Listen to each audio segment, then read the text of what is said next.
तजावुज़ात के खिलाफ जनूबी दिल्ली में एमसीडी की कार्रवाई के हवाले से लोगों में तशवीश पाई जाती है। एमसीडी की कार्रवाई से कबल लोग खुद से ही तजावुज़ात हटाने में जुटे हैं। तकरीबन 90% तजावुज़ात हटा लिए गए। ज़राए के मुताबिक एमसीडी की कार्रवाई आज भी टल सकती है।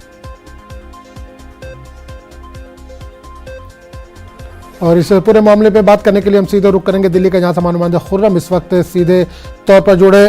खुर्रम, लगातार ये खबर आ रही है कि शाहीन बाग पर भी बुलडोज़र चल सकता है, जो तजावुज़ात गैर कानूनी वहाँ पर हैं उनको हटाया जा सकता है। तो किस तरह का माहौल एक तरह से वहाँ पर देखा जा रहा है इस वक्त शाहीन बाग में? देखिए आसम, अभी मैं शाहीन बाग में उसी जगह पर मौजूद हूँ जहाँ पर सीए का प्रोटेस्ट हुआ था। और ये जी ब्लॉक का इलाका है। ये इलाका बिल्कुल वही है जहाँ पर जो साउथ दिल्ली कॉरपोरेशन है वो यहाँ पर कार्रवाई करना चाहता है। और आप देखेंगे कि मेरे पीछे जिस तरीके का ये पूरा अभी पूरा जो है आपको खाली दिखाई दे रहा है, लेकिन काफ़ी सारे जीने आपको बने हुए दिखाई दे रहे होंगे। ये जद में आ सकते हैं इस कार्रवाई की। लेकिन अभी जिस तरीके से यहाँ पे दुकानें हैं, ये आमतौर से बड़े बड़े शोरूम हैं, ये शोरूम 11 बजे के बाद ही खुलते हैं। तो फिलहाल अभी यहाँ पर सन्नाटा है। हालांकि यहाँ पर पुलिस सिक्योरिटी फोर्स अभी हमें दिखाई नहीं दे रही है।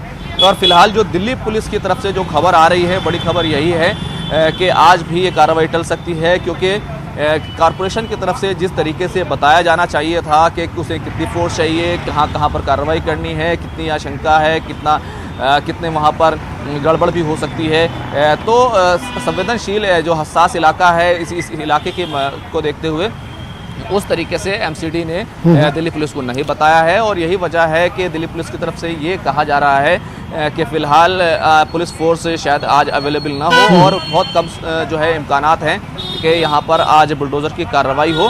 हालांकि यही इलाका है, आगे जसोला है, जसोला के पास एक नाला है और उस नाले से लेकर के कालंदी कुंज रोड जो जाता है आगे तक, वहाँ तक ये कार्रवाई करने की बात थी।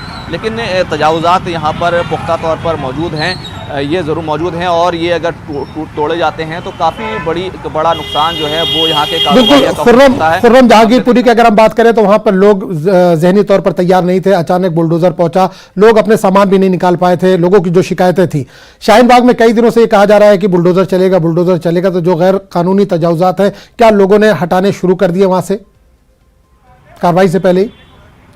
देखिए, मैं इस वक्त जहां मौजूद हूं, यहां से भी काफ़ी ज़्यादा तजावुज़ात थे वो खुद ही हटा लिए हैं। उससे पहले मैं कालंदी कुंज और बटला हाउस जो थाना जामिया नगर को रोड जाता है वहां पर मौजूद था।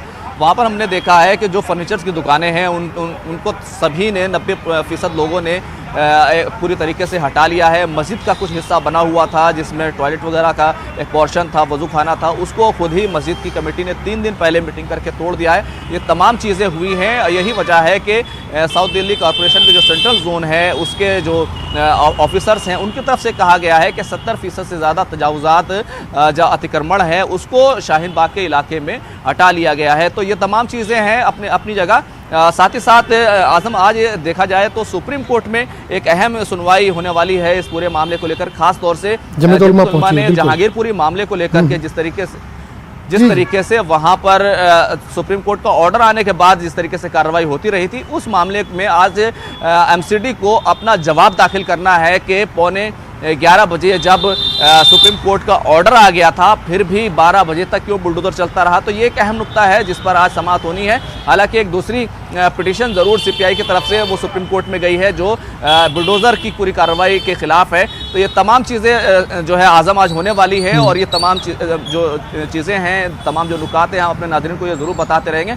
फिलहाल दिल्ली पुलिस की सिक्योरिटी फोर्स जो है वो शाहीन बाग में मौजूद नहीं है। और आज जिस तरह से पुलिस ज़राए से खबर आ रही है कि ये मामला जो है कार्रवाई का वो पूरे तौर से टल सकता है। चलिए, बहुत बहुत शुक्रिया खुर्रम इस तमाम जानकारी के लिए।